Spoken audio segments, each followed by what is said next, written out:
গত পর্বে আমরা এলিমেন্টর লেআউট নিয়ে আলোচনা করছিলাম। এই পর্বে আমি আলোচনা করব এলিমেন্টরের প্রতিটা উইজেট নিয়ে, এবং এই পর্বের মাধ্যমে আমরা এলিমেন্টরের মেইন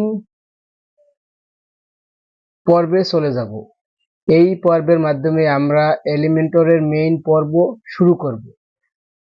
আপনারা অবশ্যই এই পর্ব শুরু করার আগে আমার আগের প্রত্যেকটা ভিডিও ভালোভাবে দেখবেন, তারপরে আপনারা এই পর্বে আসবেন। এবং এই পর্ব শুরু করার আগে আমি আরেকটা রিকোয়েস্ট করব, আপনারা অবশ্যই এলিমেন্টর ফ্লেক্সবক্স সম্পর্কে ভালোভাবে ধারণা নেবেন। তারপরে আপনারা এলিমেন্টরের প্রত্যেকটা উইজেট ধরে ধরে প্র্যাকটিস করবেন। আমি এলিমেন্টর ফ্লেক্সবক্স কন্টেইনার নিয়ে অলরেডি একটি ভিডিও তৈরি করছি, এবং সেই ভিডিওর লিঙ্ক এই ভিডিও ডিসক্রিপশনে দিয়ে রাখবো। আপনারা সেখান থেকে ভালোভাবে দেখে প্র্যাকটিস করে তারপরে এই পর্ব শুরু করবেন, এবং এই পর্বের মাধ্যমে আমাদের এলিমেন্টরের মেইন পর্বের যাত্রা শুরু হতে চলছে। তো আর কথা না বাড়াই আমরা কাজে চলে যাই। তার জন্য আমি ফার্স্টে পেজের অপশনে আসব। এখান থেকে অল পেজে ক্লিক করে আমি যেই পেজে কাজ করব সেই পেজটাকে এডিট উইথ এলিমেন্টর করব। আমি হোম পেজে কাজ করব, তাহলে আমি হোম পেজটাকে এডিট উইথ এলিমেন্টর করে নিব। এবং যখনই আমি এডিট উইথ এলিমেন্টরে ক্লিক করব তখন আমাদের সামনে এমন একটি ইন্টারফেস শো করবে, এবং হাতের বাম সাইডে আমাদের এরকম একটি চার্ট থাকবে। এটা হলো এলিমেন্টর লেআউট বা উইজেট। এখানে এলিমেন্টরের সমস্ত উইজেট গুলো দেওয়া আছে। আমি এই সমস্ত উইজেট গুলো এখন থেকে আপনাদের এক এক করে দেখানোর চেষ্টা করব। ফার্স্টে আমি বেসিক মানে এলিমেন্টর ফ্রি উইজেট গুলো নিয়ে কাজ করব, তারপরে আমরা পুরোতে আসবো। যেহেতু আমি পুরো লাস্টে দেখাবো তার জন্য আমি পুরোগুলো হাইড করে রাখবো, আর বাকিগুলো সবই আমার ফ্রি উইজেট। তো ফার্স্টে আমার আছে লেআউট। লেআউট নিয়ে আমি অলরেডি আগের ভিডিওতে আলোচনা করছি, এই ভিডিওতে কিছু কিছু আলোচনা করব। এবং লেআউটে আসার পরে আমরা যখন লেআউটের উপরে আসি, দেখেন এখানে কিন্তু লেআউট, এখানে কিন্তু লেখা আছে কন্টেইনার। তো আমি বারবার বলছি আপনারা এলিমেন্টর ফ্লেক্সবক্স কন্টেইনার ভালোভাবে প্র্যাকটিস করবেন, কারণ বর্তমান 90% ক্লায়েন্ট এলিমেন্টর ফ্লেক্সবক্স কন্টেইনার ইউজ করে। তো ফার্স্টে আমি একটা স্ট্রাকচার নিব, তার জন্য প্লাস আইকনে ক্লিক করব। ক্লিক করে আমি যে কোনো কলামে একটা স্ট্রাকচার নিলাম। ওয়ান কলামের র ডিরেকশনে একটা স্ট্রাকচার নিলাম। নেওয়ার পরে আমি এখানে এটার উপরে ক্লিক করব। ক্লিক করে এখান থেকে আমি ফার্স্টে কি করব, লেআউট নিব। আমরা ফার্স্টে একটা স্ট্রাকচার নিয়ে সমস্ত কাজগুলো আমরা এই কন্টেইনারের ভিতরেই কাজ করব। তার জন্য ফার্স্টে কন্টেইনার আমি এখানে নিব। কন্টেইনার নেওয়ার সাথে সাথে আমার বাম সাইডে একটি ইন্টারফেস শো করবে। সেখানে আমার তিনটা আইটেম আছে, লেআউট, স্টাইল এবং অ্যাডভান্স। লেআউটে কি কি আছে? লেআউটে আমার আছে কন্টেন্ট উইথ, মানে আমার এই কন্টেন্ট উইথ কিরকম হবে, ফুল উইথ হবে নাকি বক্স আকারে হবে। যখন আমরা কন্টেন্টের নির্দিষ্ট একটা উইথ দিব তখন আমরা এখানে বক্স সিলেক্ট করব, আর যখন আমরা চাইবো ফুল উইথ থাকবে তখন আমরা এখানে ক্লিক করে ফুল উইথ করে দিব। ক্লায়েন্ট আপনাকে বলে দিবে আপনার কন্টেন্টের উইথ বা কন্টেনারের উইথ কতটুকু হবে। যখন আমরা এখানে ফুল উইথ সিলেক্ট করব তখন এখানে কিন্তু উইথ 100% হবে, অর্থাৎ আমার এখানে ফুল উইথ সিলেক্ট করা আছে। আবার যখন আমি এখানে বক্স সিলেক্ট করব তখন অটোমেটিক এখানে 1140 বাই ডিফল্ট এলিমেন্টর দেওয়া থাকে। তো ক্লায়েন্ট যদি এখানে বলে 1200, আপনারা 1200 ইউজ করবেন। যদি বলে 1500 যা বলবে সেটা আপনারা এখানে বসাবেন। তো আমি যেহেতু 1200 রাখবো তার জন্য আমি স্ট্যান্ডার্ড 1200 রাখলাম। তারপরে মিনিমাম হাইট, আমার এই কন্টেইনারের মিনিমাম হাইট কতটুকু হবে। আমরা যারা সিএসএস ভালো জানি তারা অবশ্যই কন্টেইনার কি তারা সেটা আগে থেকেই জানি। আমি এখানে কন্টেইনারের মিনিমাম হাইট দিব 250। এখানে আপনারা আপনাদের মন মতো বা ক্লায়েন্টের রিকোয়ারমেন্ট অনুসারে বসাবেন। তারপরে আসি আইটেমের ডিরেকশন কেমন হবে, রো নাকি কলাম। এই বিষয়ে আমি এলিমেন্টর ফ্লেক্সবক্স কন্টেইনার টিউটোরিয়ালে ভালোভাবে আলোচনা করছি, আপনারা সেটা ভালোভাবে দেখবেন। আমি এখানে item, justify content, align item নিয়ে আলোচনা করব না, যেহেতু আমার এই বিষয়ে আলোচনা বিস্তৃতভাবে ওই টিউটোরিয়াল আলোচনা করা আছে, সেহেতু এই টিউটোরিয়াল আর আলোচনা করব না। তারপরে আসবো অ্যাডভান্স অপশন। অ্যাডভান্স অপশনে ক্লিক করে আমরা দেখব এখানে কি কি আছে। এখানে আমার আছে ওভারফ্লো, আর আছে এইচটিএমএল ট্যাগ, অর্থাৎ আমার এই কন্টেইনার ওভারফ্লো কিরকম হবে, ওভারফ্লো হিডেন হবে নাকি অটো হবে। আমি যদি ওভারফ্লো বাই ডিফল্ট দিই তাহলে এলিমেন্টরের বাই ডিফল্ট সেটিং অনুযায়ী কাজ করবে, আর যদি আমি ওভারফ্লো হিডেন দিই তাহলে আমি এটার ভিতরে যাই লিখবো কন্টেইনারের বাইরে আর যাবে না, ভিতরেই থাকবে। আবার যদি আমি অটো লিখি, অটো দিই, তাহলে আমি এটার ভিতরে যা লিখবো তা নির্দিষ্ট হাইট অনুযায়ী উপরে নিচে বসবে। আমরা এখানে অল টাইম ডিফল্টে রাখবো। তারপরে এইচটিএমএল ট্যাগ, আমার এই সেকশনটির ট্যাগ কিরকম হবে। আমরা যারা এইচটিএমএল জানি তারা অবশ্যই এইচটিএমএল ট্যাগ গুলো ভালোভাবে চিনি বা জানি। এখানে এইচটিএমএল ট্যাগ যখন আমি ক্লিক করি তখন এখানে আমরা অনেকগুলো ট্যাগ আসে, div, header, footer, main, article, section, aside, nav, link. তো আমার এই ডিপ এর এইচটিএমএল, আমার এই কন্টেইনারের এইচটিএমএল ট্যাগ কিরকম হবে সেটা আমরা চাইলে এখান থেকে সিলেক্ট করে দিতে পারি। যদি আমরা ডিপ নিই তাহলে এখান থেকে আমরা ডিপ সিলেক্ট করব, যদি হেডার নিই হেডার সিলেক্ট করব, ফুটার নিলে ফুটার, মেইন নিলে মেইন, আর্টিকেল আমরা যখন ব্লগ লিখবো তখন আমরা আর্টিকেল ব্যবহার করব, আবার যখন আমরা সাইড বার নিব তখন অ্যাসাইড, যখন নেভিগেশন বার নিব তখন ন্যাপ বার। তো আমি এখানে সাজেস্ট করব আপনারা বাই ডিফল্ট যেটা আছে সেটাই রাখার চেষ্টা করবেন, তো এটাই থাকবে। তারপরে আমি আসবো স্টাইলিং, স্টাইল অপশনে। স্টাইল অপশনে ক্লিক করার পরে এরকম একটি ইন্টারফেস চালু হয়। এখানে আছে নরমাল এবং হোভার। নরমাল অর্থাৎ নরমাল অবস্থায় কিরকম থাকবে, হোভারে ক্লিক করলে হোভার অবস্থায় আমার সেকশনটা কিরকম থাকবে। তো আমি ফার্স্টে নরমাল অপশন দেখাবো। নরমাল চাইলে আমরা এখানে একটা ব্যাকগ্রাউন্ড ইমেজ বা ব্যাকগ্রাউন্ড কালার ইউজ করতে পারি। তো ফার্স্টে আমি ব্যাকগ্রাউন্ড কালার নেই, যেকোনো একটা ব্যাকগ্রাউন্ড কালার নিলাম, ক্লাসিক মানে নরমাল কালার। আমি যদি চাই এখানে আমরা গ্রেডিয়েন্ট কালার ইউজ করব, তার জন্য আমরা এই গ্রেডিয়েন্ট অপশনে ক্লিক করব। এখান থেকে আমরা গ্রেডিয়েন্ট কালার ইউজ করতে পারবো, এবং চাইলে আমরা ব্যাকগ্রাউন্ডে ভিডিও ইউজ করতে পারবো। যদি কখনো ব্যাকগ্রাউন্ডে ভিডিও থাকে তখন আমরা ভিডিও অপশনে ক্লিক করব। ভিডিও অপশনে ক্লিক করে এখানে আমরা ভিডিও লিংক বসিয়ে দিব। তারপরে আমরা চাইলে ব্যাকগ্রাউন্ড স্লাইডারও দিতে পারবো। অনেক সময় আমরা ওয়েবসাইটে ব্যাকগ্রাউন্ড স্লাইডার দেখি, তখন আমরা এখান থেকে ব্যাকগ্রাউন্ড স্লাইডার সিলেক্ট করে এখানে আমরা স্লাইডার বসিয়ে দেবো, আমরা স্লাইডার এখানে বসিয়ে দিতে পারবো। তো আমি নর্মাল এখানে কালারই রাখবো, এবং আমি এখানে ইমেজ নিয়েও দেখাই, কারণ ইমেজের ভিতরে একটু অনেকগুলো সেটিং আছে। তো ফার্স্টে ইমেজ নেওয়ার জন্য প্লাস আইকনে ক্লিক করব, ক্লিক করে আমি এখান থেকে আমার এই ইমেজটা সিলেক্ট করে নিলাম ব্যাকগ্রাউন্ড ইমেজ আকারে। যখন আমি এখানে ব্যাকগ্রাউন্ড ইমেজ নিলাম, নেওয়ার সাথে সাথে আমার নিচের কিছু অপশন চালু হয়েছে। আমরা যারা এইচটিএমএল পারি তারা অবশ্যই আমরা এই অপশনগুলোর সাথে আগেই পরিচিত। এইচটিএমএল যখন ব্যাকগ্রাউন্ড ইমেজ আমরা নেই তখন কিন্তু আমাদের এরকম অপশন থাকে। ইমেজের পজিশন মানে ব্যাকগ্রাউন্ড ইমেজ পজিশন কিরকম হয়, ব্যাকগ্রাউন্ড অ্যাটাচমেন্ট কিরকম থাকে, রিপিট কিরকম থাকে, ব্যাকগ্রাউন্ড ইমেজ সাইজ কিরকম থাকে, সেটা কিন্তু আমরা এইচটিএমএল যারা জানি তার আগে থেকেই ভালোভাবে জানি। আর যারা এইচটিএমএল না জানি তাদের কোনো প্রবলেম নেই, অনেকবার প্র্যাকটিস করলে বিষয়টা ক্লিয়ার হবে। তো ফার্স্টে আমরা ইমেজ রেজুলেশন, আমার ইমেজের রেজুলেশন কিরকম হয়, ফুল উইডথ হবে নাকি থাম্বনেইল আকার হবে নাকি মিডিয়াম হবে, এখান থেকে আমরা আমাদের ইমেজের সাইজ দিব। আমরা অল টাইম ফুল উইডথ রাখবো, ফুল উইডথ রাখলে আমার ইমেজের রেজুলেশন 100% কাজ করবে।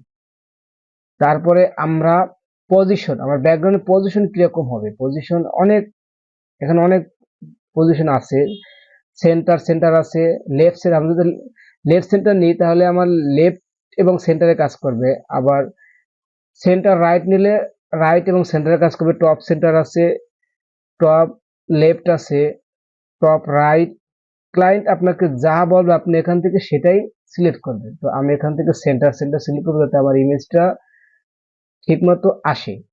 তারপরে আমি এখানে অ্যাটাচমেন্ট, আমার ব্যাকগ্রাউন্ড অ্যাটাচমেন্ট কিরকম হয়, স্ক্রল হবে মানে স্ক্রল করলে উপরে যাবে নাকি ফিক্সড হবে। যদি ফিক্সড করি তাহলে আমার ইমেজ এখানে ফিক্সড হবে, স্ক্রল করলে উপরে যাবে কিন্তু আমার ইমেজ এক জায়গায় ফিক্সড থাকবে। তো আমি এখানে রাখলাম ফিক্সড। এখন যদি আমি স্ক্রল করি আমার ইমেজ ফিক্সড থাকবে, স্ক্রল করলে বাকি অংশ উপরে চলে যাবে। তো ক্লায়েন্ট যা বলবে আপনারা এখান থেকে সেই অপশনগুলোই অ্যাড করে দিবেন। তো আমি এখানে বাই ডিফল্ট রাখি। তারপর রিপিট, আমার ব্যাকগ্রাউন্ড রিপিট কিরকম হবে, আমি যখন রিপিট অপশনে ক্লিক করব তখন এখানে কিন্তু আমার অনেকগুলো অপশন চালু হয়। No repeat, repeat, repeat X অক্ষ বরাবর হবে নাকি রিপিট ওয়াই অক্ষ বরাবর। তো আমি এখানে রাখবো নো রিপিট, কারণ আমার ব্যাকগ্রাউন্ড ইমেজে কোনো রিপিট চাই না। আবার ব্যাকগ্রাউন্ড ইমেজ সাইজ, আমার এই ব্যাকগ্রাউন্ড ইমেজের সাইজ কিরকম হবে। আমি যখন ব্যাকগ্রাউন্ড ইমেজ সাইজের উপরে ক্লিক করব তখন অনেকগুলো অপশন চালু হবে। Auto, cover, content, custom. Auto দিলে আমার কন্টেন্ট অনুসারে অটো কাজ করবে, আর যদি আমি কাভার দেই তাহলে আমার আমার ফুল ইমেজ, ফুল সাইজ ও ওয়াইজ কাজ করবে। যদি আমি কন্টেন্ট দিই এখানে তাহলে আমার যতটুকু কন্টেন্ট নিব অতটুকুই আমার ব্যাকগ্রাউন্ড ইমেজ কাজ করবে, তার বাইরে কাজ করবে না। তো আমরা এখানে অল টাইম রাখবো কাভার। এবং অনেক সময় ক্লায়েন্ট কাস্টম সাইজ দিবে তখন আপনারা এখান থেকে কাস্টমে ক্লিক করে এখান থেকে কাস্টম বসিয়ে নেবেন। ম্যাক্সিমাম সময় কাভারই ইউজ করা হয়। তারপরে চাইলে এখানে আমরা স্ক্রলিং ইফেক্ট, মানে আমি যখন এর স্ক্রল করব তখন এক ধরনের ইফেক্ট কাজ করবে। তো আমি যখন প্রজেক্ট তৈরি করব তখন আমি স্ক্রলিং ইফেক্ট এবং মাউস ইফেক্ট দেখিয়ে দিব।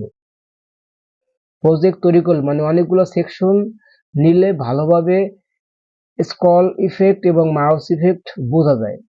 তো তার জন্য আমি এই পর্ব এইটুকু আমি আজকে আলোচনা করব না। স্ক্রলিং ইফেক্ট এবং মাউস ইফেক্ট প্রজেক্ট করার সময় আমি বিস্তৃতভাবে আলোচনা করব। তারপরে আসি ব্যাকগ্রাউন্ড ওভারলে। আমরা চাইলে ব্যাকগ্রাউন্ড ইমেজ বা কালারের উপর একটা ওভারলে ইউজ করতে পারি। তো তার জন্য আমি ব্যাকগ্রাউন্ড ওভারলেতে ক্লিক করব। ক্লিক করে সাথে সাথে আমি এখানে ব্যাকগ্রাউন্ড ওভারলে হিসেবে ব্যাকগ্রাউন্ড ইমেজও নিতে পারি বা কালার। আমি এখানে একটা কালার নিব, ব্ল্যাক কালার নিলাম। এবং আমরা চাইলে ওপাসিটি বাড়াতে এবং কমাতে পারি। আমি ওপাসিটি যদি আমি বাড়িয়ে দিই তাহলে কিন্তু আমার পুরো ব্ল্যাক কালার নিয়ে নিছে। ওপাসিটি যত বাড়াবো কালার তত গাঢ় হবে, আমি ওপাসিটি কমালে কালার তত হালকা হবে। তো আমি এখানে চাইতেছি ওপাসিটি থাকবে 0.5। তো আপনাদের ক্লায়েন্ট যতটুকু বলে দিবে আপনারা এখানে ততটুকু বসাবেন। তারপরে সিএসএস ফিল্টার দিয়ে এখানে আমরা ইমেজে ব্যাকগ্রাউন্ড কালার বা ইমেজের ব্লার, ব্রাইটনেস এগুলো আমরা চেঞ্জ করতে পারবো, তবে এগুলো চেঞ্জ না করাটাই বেটার হবে। সিএসএস ফিল্টার ইউজ করলে অনেক সময় আমরা আমাদের ইমেজের অরিজিনাল রেজুলেশন পাবো না। তো তার জন্য এটা আমরা অফ রাখবো। মাঝে মধ্যে যদি ক্লায়েন্ট বলে অবশ্যই আপনি এখান থেকে সেটা সেট আপ দিয়ে নিবেন। তারপর বাকি ব্লাইন্ড মুড এভাবেই থাকবে, নর্মালি থাকবে। পরবর্তী অপশন হচ্ছে বর্ডার। এখানে চাইলে আমরা এই ব্যাকগ্রাউন্ড মানে আমার এই পুরো কন্টেইনারের বা সেকশনের একটি বর্ডার দিতে পারবো। বর্ডার আমি চাইলে এখানে যদি বর্ডার দিই তাহলে এখানে আমি সলিড দিতে পারবো, বর্ডার ডাবল দিতে পারবো, ডটেড, ড্যাশ, গ্রেভিতে আমি ফার্স্টেই সলিড সলিড দিলে এখানে আমরা বর্ডারে উইথ দিতে পারবো। উইথ আমি দিলাম 2 পিক্সেল। এবং চাইলে আমি বর্ডারে একটি কালার দিতে পারবো। বর্ডারে কালার দিলাম। এখানে আমি যখন কালার দিছি রেড, এই দেখেন আমার তার পাশে কিন্তু বর্ডার কালার কিন্তু শো করছে। বর্ডার উইথ একটু বাড়িয়ে দিই তাহলে বিষয়টা ভালোভাবে ক্লিয়ার হবে। এখন কিন্তু আমার একটু বর্ডার নিয়ে গেছে। এই তারপরে আমি চাইলে বর্ডার রেডিয়াস মানে আমার এই বর্ডার কতটুকু রাউন্ড হবে সেটা এখান থেকে সেট আপ দিতে পারি। আমি বর্ডার রেডিয়াস দিলাম 8 পিক্সেল। যখন 8 পিক্সেল দিলাম চারপাশ থেকে কিন্তু আমার 8 পিক্সেল রাউন্ড হয়েছে। সলিড চেঞ্জ করে আমরা এখানে দিতে পারি ডটেড, ডাবল। তাহলে কি হবে, আমার এখানে ডাবল কালার শো করছে। এখানে কিন্তু আমার ডাবল হয়ে গেছে, দুইটা উপরে একটা নিচে একটা ডাবল হয়েছে। এখান থেকে আমরা চাইলে ডটেড নিতে পারি, ডট ডট আকারে থাকবে। আবার চাইলে এখান থেকে আমরা ড্যাশ আকারে নিতে পারি, এখান থেকে রবি নিতে পারি। আপনাদের ইচ্ছে মতো বা ক্লায়েন্টের রিকোয়ারমেন্ট হয়েছে এখান থেকে আপনারা বর্ডার টাইপ ব্যবহার করবেন। ম্যাক্সিমাম সময় বর্ডার দিলেও সেটা বর্ডার সলিড হয়। তারপরে আমরা চাইলে এখানে বক্স শ্যাডো দিতে পারবো। যদি আমাদের বক্স শ্যাডো দেওয়ার দরকার, এখানে জাস্ট ক্লিক করবো, ক্লিক করলে এখান থেকে আমরা বক্স শ্যাডো দিতে পারবো। বক্স শ্যাডো কালার এখান থেকে চেঞ্জ করতে পারবো। এবং এখান থেকে আমরা হরিজন্টাল কালার কতটুকু কাজ করবে, ভার্টিক্যাল কতটুকু, ব্লার কতটুকু হবে, স্পিড কতটুকু থাকবে, সেগুলো আমরা এখান থেকে বসিয়ে নিতে পারবো। এগুলো আপনারা যখন বক্স শ্যাডো ইউজ করবেন তখন ক্লায়েন্ট এগুলো বলে দিবে। তারপরে আমরা আসবো শেপ ডিভাইডার। শেপ ডিভাইডার মানে আমার এই সেকশনের কন্টেনারের শেপ কিরকম হবে সেটা এখান থেকে আমরা চাইলে নিতে পারবো। আমরা ফার্স্টে টপ মানে উপরে কিরকম হবে, আমি উপরে নিয়ে দেখাই। আমি যখন এখানে টাইপের উপর ক্লিক করবো অনেকগুলো টাইপ শো করবে। আমি উপরে মাউন্টেন, এখানে কিন্তু আমার পাহাড়ের মতো অপশন শো করবে। আবার চাইলে এখান থেকে আমরা ইচ্ছা মতো আমরা শেপ ডিভাইডার নিতে পারবো। ক্লায়েন্টের রিকোয়ারমেন্ট অনুযায়ী এখানে আপনার শেপ ডিভাইডার ইউজ করতে পারবেন। তো আমি এখানে নান রাখবো। আবার বটম দিলে নিচে নিচে কাজ করবে, তখন আমার এখানে নিচে কাজ করবে, নিচে কাজ করবে। তো আমি এখানে আপাতত নান রাখবো। তারপর আসবো অ্যাডভান্স। অ্যাডভান্স সেটিং এ আসার পর এখান থেকে আমরা দেখতে পারবো মার্জিন এবং প্যাডিং। আমরা মার্জিন প্যাডিং অবশ্যই জানি। মার্জিন কাজ করে আমার বাহিরে, সেকশনের বাইরে কাজ করবে মার্জিন, এবং প্যাডিং কাজ করবে ভিতরে। আমি যখন মার্জিন বসাই, দেখেন আমি যখন মার্জিন বসাই তখন কিন্তু আমার পুরো সেকশনের বাইরে কাজ করবে। আমি মার্জিন দিলাম 20 পিক্সেল, আমার কিন্তু বাইরে চারপাশে 20 পিক্সেল কাজ করছে। আমি যদি প্যাডিং ব্যবহার করি 20 পিক্সেল, তাহলে সেটা কিন্তু আমার ভিতরে কাজ করবে, এটা কিন্তু আমার ভিতরে কাজ করছে। আমি যদি এখান থেকে আনলিঙ্ক করে দিই তারপর যদি বসাই, তাহলে এখানে আমরা টপে আমাদের মন মতো বসাতে পারবো, বটমে মন মতো বসাতে পারবো। আবার এটার ক্ষেত্রেও যদি আনলিঙ্ক করি তাহলে আমরা আমাদের ইচ্ছা মতো বসাতে পারবো। আমি প্যাডিং উপরে দিলাম 100 পিক্সেল, নিচে দিলাম 100 পিক্সেল। অবশ্যই আপনার এখন মার্জিন প্যাডিং ক্লিয়ার। তারপর এখানে অ্যালাইন সেলফ, এগুলো এলিমেন্টের ফ্লেক্সিবল কন্টেন্ট আলোচনা করা আছে, তো এখানে আমি আলোচনা করছি না। অ্যালাইন সেভ আমাদের ম্যাক্সিমাম ক্ষেত্রে কোনো কাজে আসে না, বা না দিলেই চলে। তারপরে এখানে পজিশন, মানে আমার এখান থেকে আমি আমার পজিশন সেট আপ দিতে পারবো। পজিশন কি অ্যাবসলিউট থাকবে নাকি ফিক্সড থাকবে। তারপর এখানে আমরা জেড ইন্ডেক্সও বসাতে পারবো, এবং আমরা চাইলে কাস্টম সিএসএস জন্য এখান থেকে সিএসএস আইডি এবং ক্লাসও আমরা ইউজ করে কাস্টম সিএসএস নিতে পারবো। তো বাকি কিছু অপশন আছে, এই অপশনগুলো আমরা যখন এলিমেন্টর অ্যাডভান্স হবো তখন আলোচনা করবো। বেসিক অবস্থা এগুলো আমাদের দরকার নেই আপাতত, এগুলো আমরা যখন এলিমেন্টরের মোটামুটি আয়ত্তে নিয়ে আসবো তখন এগুলো আলোচনা করব। তো আজকে টিউটোরিয়াল এই পর্যন্তই থাকবে। নেক্সট টিউটোরিয়ালে আমি আলোচনা করব বেসিক উইজেটগুলো নিয়ে। আমি আবারও সাজেস্ট করব এই ভিডিও দেখার আগে আপনার এলিমেন্টর ফ্লেক্সবক্স কন্টেইনারের উপরে একটি ভিডিও তৈরি করা আছে, ওইটা ভালোভাবে দেখবেন, তারপর এই ভিডিওতে আসবেন। কারণ কন্টেইনার নিয়ে আমি ওই ভিডিওতে বিস্তারিতভাবে আলোচনা করছি, এবং সেই ভিডিওর লিঙ্ক আমি এই ভিডিওর ডিসক্রিপশনে দিয়ে দিব। এবং আগামী পর্ব থেকে আমি বেসিক উইজেট নিয়ে কাজ শুরু করব। তো আশা করি সেই পর্যন্ত সকলে ভালো থাকবেন এবং চারপাশের মানুষগুলোকে ভালো রাখার চেষ্টা করবেন। আল্লাহ হাফেজ, দেখা হবে আগামী পর্বে।